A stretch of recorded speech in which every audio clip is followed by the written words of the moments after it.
Amène-moi, Seigneur, dans l'eau profonde. Je veux avancer avec toi, Seigneur, dans l'eau profonde. Amène-moi, Seigneur, Seigneur, Seigneur, dans l'eau profonde. Je veux avancer avec toi, Seigneur, dans l'eau profonde. Dans tes profondeurs, Seigneur, enseigne-moi. Dans tes profondeurs, Seigneur, je veux te connaître. Dans tes profondeurs, Seigneur, je veux te voir. Dans tes profondeurs, Seigneur, ouvre mon œil, amène-moi, Seigneur, Seigneur, Seigneur. Je vais avancer avec toi, Seigneur, dans l'eau profonde. Amène-moi, Seigneur, Seigneur, Seigneur, dans l'eau profonde. Je vais avancer avec toi, Seigneur, dans l'eau profonde. Dans tes profondeurs, Seigneur, ouvre mon oreille. Dans tes profondeurs, Seigneur, ouvre mon entendement. Que mon intelligence soit renouvelée pour que je vois. Que les écailles de mes yeux tombent pour que je te voie tel que tu es. Je veux t'adorer, te louer, Seigneur. Oh mon roi, amène-moi, Seigneur, Seigneur, Seigneur, dans l'eau profonde. Je veux te voir, amène-moi, Seigneur, je veux te connaître dans l'eau profonde. Amène-moi, Seigneur, Seigneur, Seigneur, dans l'eau profonde. Que Dieu soit loué. Que Dieu vous amène tous dans l'eau profonde. Que vous découvriez qui il est, au nom de Jésus-Christ. Aujourd'hui, nous parlerons des finances dans le couple. Nous parlerons des finances dans le couple. Nous commençons par lire un texte de base. Genèse 2, versets 24 à 25. C'est pourquoi l'homme quittera son père et sa mère et s'attachera à sa femme et ils deviendront une seule chair. L'homme et sa femme étaient tous deux nus, ils n'en avaient point honte.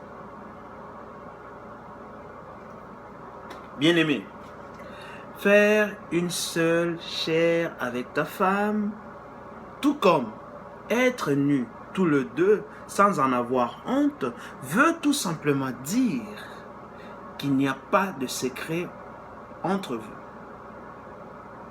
Il n'y a rien à cacher.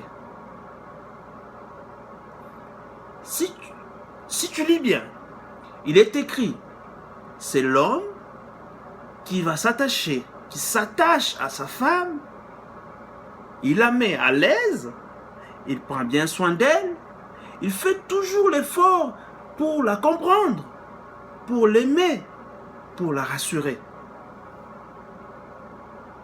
L'homme crée le nouvel environnement de sa famille. Cet environnement édénique. Tout comme Dieu l'a fait pour l'homme. L'épouse peut l'assister, l'aider s'il y a besoin. Lisons encore un autre texte. Genèse 2 toujours, verset 8, et après nous allons lire verset 15. Puis l'Éternel, Dieu, planta un jardin en Éden du côté de l'Orient, et il y mit l'homme qu'il avait formé. Ça c'est le verset 8. Et si nous lisons le 15, l'Éternel Dieu prit l'homme et le plaça dans le jardin Éden pour le cultiver et pour le garder. Lorsqu'il en vient aux dépenses, au bien-être et au confort de la famille, l'homme est premièrement sollicité. Les salaires de l'épouse, si celle-ci en a un, vient en soutien, en secours. en assistance. C'est une aide supplémentaire. Cela ne veut pas dire qu'il y a le salaire, qu'il y a l'argent pour l'homme, l'argent de la femme et l'argent de l'homme. Non, ça ne veut pas dire ça. Inutile donc pour l'homme de vouloir partager les dépenses familiales avec son épouse. L'homme est le chef de la famille. Il s'approvisionne chez Dieu et pourvoit à sa famille. Pourvoit pour sa famille, je voulais dire. L'épouse et les membres de la famille s'approvisionnent chez l'époux, chez les pères des familles. Il y a toujours un ordre dans les choses établies de Dieu. Il y a toujours un ordre. Il y a toujours un ordre. Frère, je voulais dire,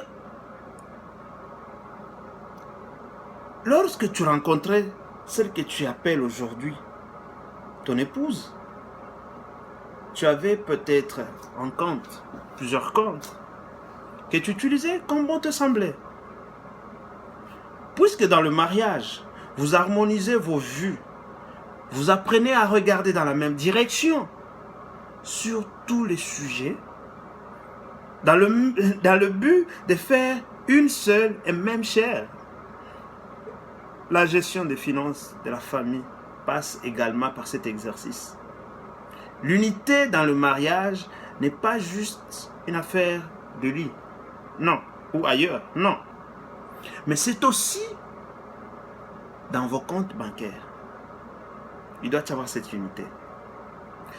Ainsi, il ne sera pas, excusez, il ne sera plus question de ton compte bancaire personnel, non, mais du compte bancaire de la famille, des finances de la famille, des dépenses de la famille auxquelles vous aurez accès, toi et ton épouse. Peu importe qui gagne quoi, combien, ou peu importe.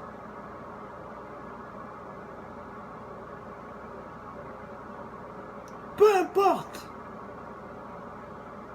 Alors, tout compte individuel qui restera ouvert devra être transformé en compte conjoint et porter les deux noms.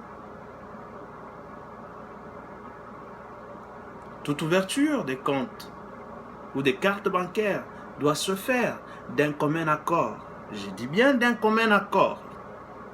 Mon frère, rappelle-toi, il n'y a pas de secret entre vous. Fini les vieilles habitudes où l'épouse ne connaît pas les salaires de son mari. Non, non, il faut laisser ça. Comment veux-tu qu'elle t'aide pleinement s'il y a des zones dont l'accès lui est interdit? Si tu caches ton salaire à ton épouse, ou si ton épouse n'a pas accès à ton compte bancaire, mon frère, tu es rebelle à la parole de Dieu. Pointre. Bien que tu sois le chef de la famille, tu n'es pas forcément plutôt le mieux placé pour gérer les comptes de la famille, non.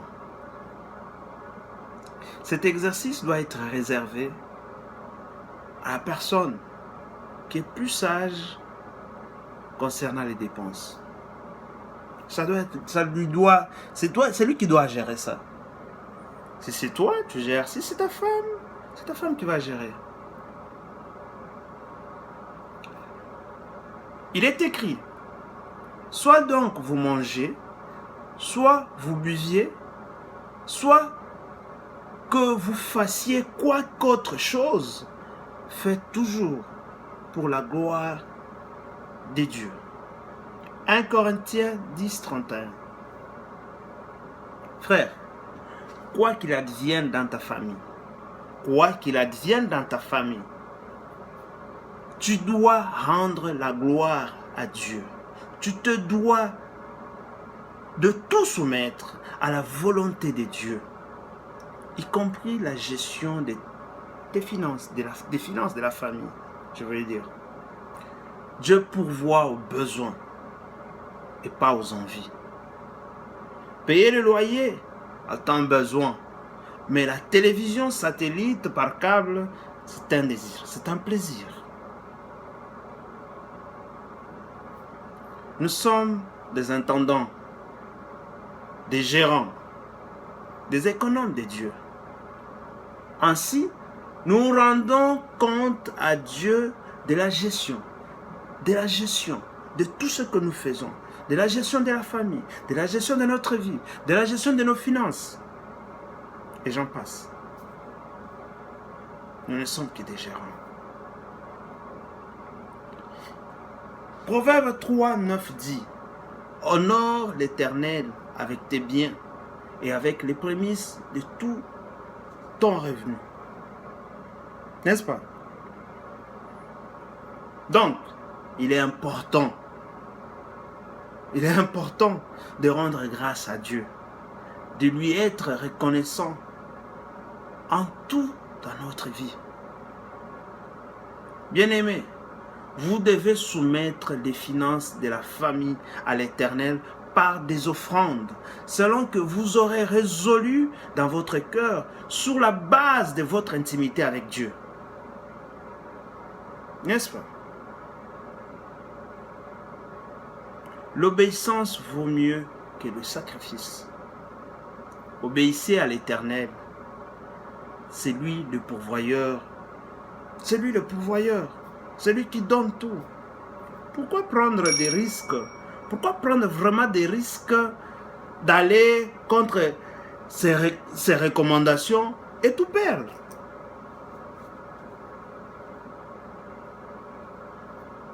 Vous devez penser également à aider les personnes qui sont dans le besoin. Je pense aux veuves, aux orphelins, aux prisonniers, aux étrangers. La liste est longue. Mais tout cela selon l'orientation de Dieu, selon l'orientation de l'Esprit de Dieu en vous. Gérer les finances, ce n'est pas un exercice facile. Gérer les finances de couple, ce n'est pas une concurrence. De qui sait gérer, qui ne sait pas gérer, non. Tu ne fais pas concurrence avec ta femme. Ou si ta femme dépense aujourd'hui un montant quelconque, toi aussi tu dois dépenser ce montant pour que vous soyez à égalité. Non. Ou l'inverse. Non. D'ailleurs, pensons-y bien. Si ta femme achète quelque chose pour mettre sur son corps, n'est-ce pas pour te faire plaisir, pour le plaisir de tes yeux? Réfléchis-y bien. Elle a fait pour toi. Donc c'est comme si c'est toi qui dépensais cet argent. La solution dans la gestion des finances, c'est de comprendre que Dieu est la source de tout ce que nous pouvons avoir ou ce que nous avons. Nous ne sommes que des canaux qui acheminent la faveur et la bénédiction de Dieu vers nos familles et le reste du monde. Finalement, rien, absolument rien ne nous appartient. Nous ne faisons que gérer avec cette précieuse aide qu'est notre épouse l'ensemble des bénédictions et la faveur financière de Dieu. C'est ainsi que nous ferons régner sur cette terre le royaume céleste. Que Dieu vous bénisse.